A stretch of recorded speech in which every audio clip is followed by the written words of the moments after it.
Hare Krishna. So Krishna has described the tree, the Ashwatha tree or the inverted banyan tree. And then he told us that how it is related to us very, very intimately, because we are very much tightly connected to this tree, the tree of material existence. Now, after having said this, after giving us the process, how to get rid of this tree, that is, cut the tree with the astra, weapon of detachment, asanga. Now, suppose we have a question now, that okay, you're talking about surrender, cut the tree, surrender to the Lord, go to that place. So, Krishna, what are the qualities of a person who surrender onto you? Can you please tell us? And Krishna says, yes, I have told this in shloka number 5. Let's see that now. Shloka number 5. Nirmana moha jita sanga dosha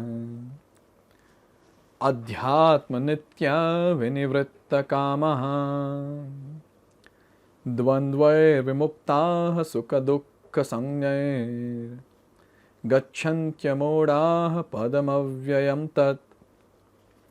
So here Krishna is saying that nirmana moha jita sanga dosha. So what are the qualities of this person? The person is free from mana, false prestige, moha, illusion, jita sanga dosha. He has won over or he is free from the false association. Adhyatma nitya vinivritta kamaha. Adhyatma nitya means he understands the eternal, he understands the spiritual subject matters. Vinivritta kamaha, the one who is done with the material lust. Dvandvair vimuktaha sukha dukkha sangnair. So a person who is free, vimuktaha, who is liberated, who is free from dvandva, the dualities of what? Sukha and dukkha, happiness and distress. Gachanti amodaha padam avyayam tat.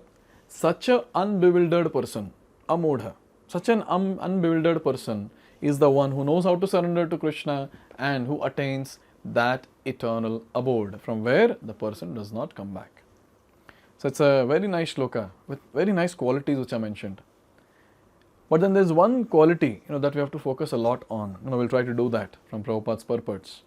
So here that one quality is one should be free from the pride. So it's a nice point that is mentioned. The surrendering process is described here very nicely. And the first thing that is mentioned is, the first qualification is that one should not be deluded by pride. Because the conditioned soul is puffed up thinking himself the Lord of material nature. It is very difficult for him to surrender onto Supreme Personality of Godhead. So what is that hurdle in the path of our devotional service? The hurdle in the path of our devotional service is the big ego that we have. The pride that we have that I am something. So in scriptures, if we properly read, we will understand what are we. We are chutku jivas in this world. If we properly analyze, I'm sure we all might have traveled in the flight. So when we travel in the flight, when we go above the clouds or just going above the clouds, so at that time when we look down and look at the earth, so we'll see that we will find some different colors of tract of land, that's it. Some place may be blue color, some place may be green, some place may be brown. In that, suppose from that place we start searching, where is my house, let me see, where is my room, where is my table on which I sit and work. Or if we say that photo of mine which I have kept on the table where I work, we cannot find out. We are very chutku, very, very small. But then the pride that we have is so huge that I think it can be distributed to the entire universe. As it is said, even a beggar is proud, or the pauper is proud of his penny. Whatever little penny he has, he's proud of that. It's very natural to be proud in this world. But the worst part is, anyone who is proud cannot progress in bhakti much.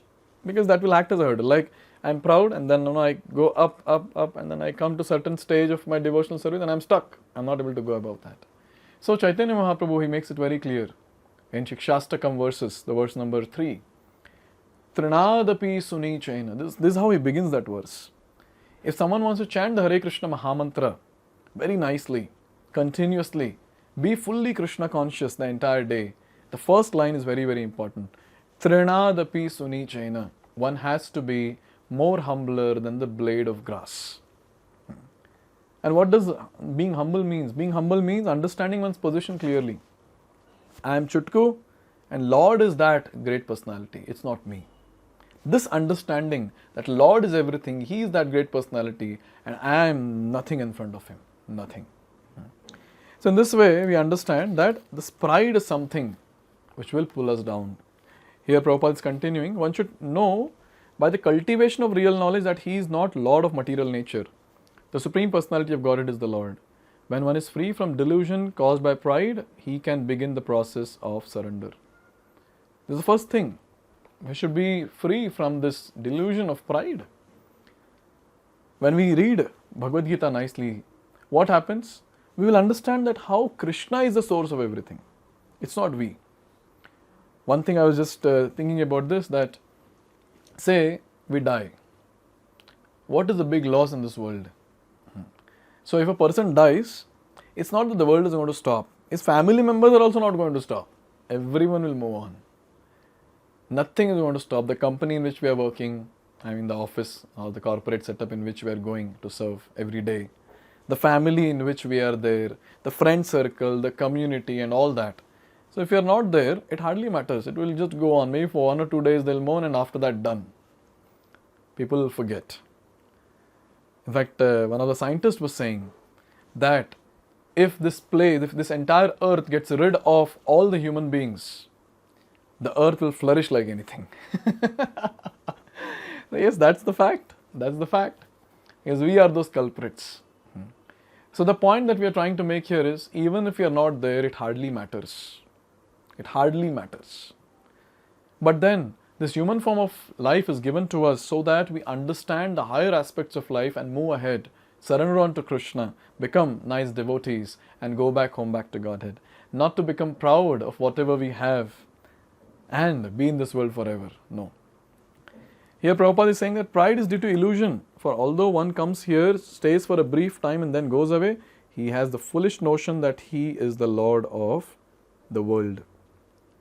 One has to get out of this false notion that human society is the proprietor of this world. When one is freed from such false notion, he becomes free from all false associations caused by familial, social and national affections. These faulty associations bind one to this material world. So this is an important point to note. So when we were born, we didn't get the land with us, a tract of land with us. So it's everything that is there that belongs to the Lord. But still, we have marked our boundaries and we say that, okay, this is my part, oh, that is your part and things like that. And then there's a fight between the two territories to conquer over the other. So this is very, very foolish. Everything belongs to the Lord. Say Lord comes and then He says that you all people get lost from my creation. Where will we go? Everything belongs to Him.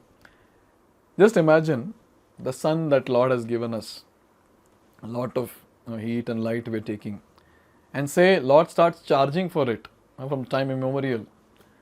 We cannot pay the price for it for sure. We cannot pay the bill. I should say the sun bill. We cannot pay.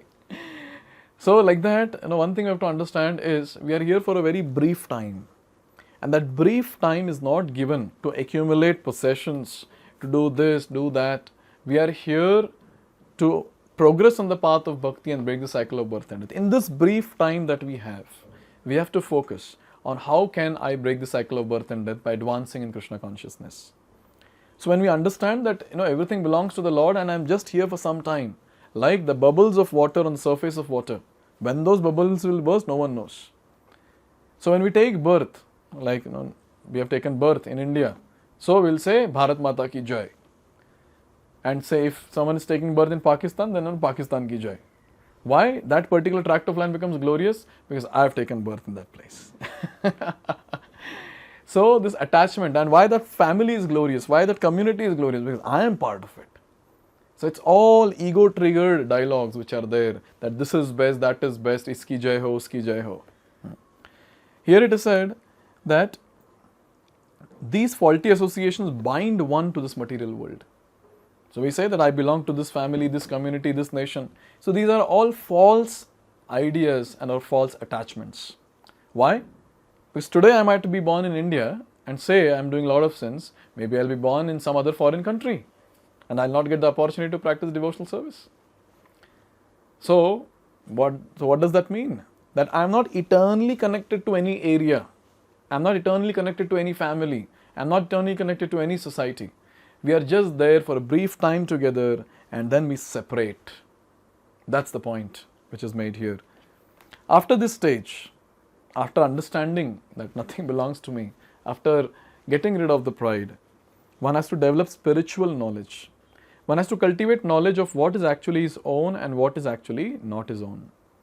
And when one has an understanding of things as they are, he becomes free from all dual conceptions. So when we understand things as they are, we will not get bewildered. We will not get bewildered by happiness and distress or pleasure or pain. And such a person becomes full in knowledge. Then it is possible for him to surrender to the Supreme Personality of Godhead.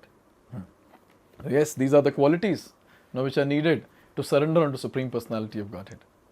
So after hearing all this, we can also fully decide that I don't think I can surrender to Supreme Personality of Godhead.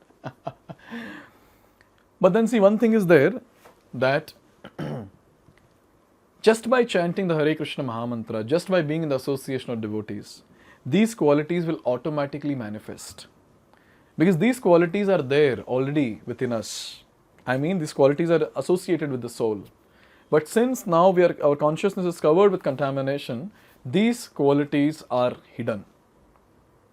So it's very, very important that we take to the process of devotional service very, very seriously. Chanting the Hare Krishna Mahamantra on beats, reading, hearing, association with devotees, we should hanker to do some service to this mission of Krishna consciousness. We should do some service.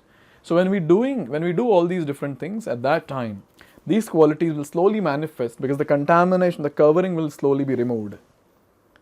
And then these qualities will manifest and then we are ready to go back home, back to Godhead.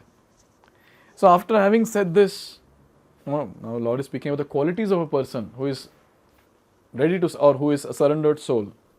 Now there might be a question, which might come, that can you please describe something about the spiritual world that is there? Because the surrendered soul has to go there. So can you describe about that place? And can you also tell if someone goes to that place, will he come back to this material world?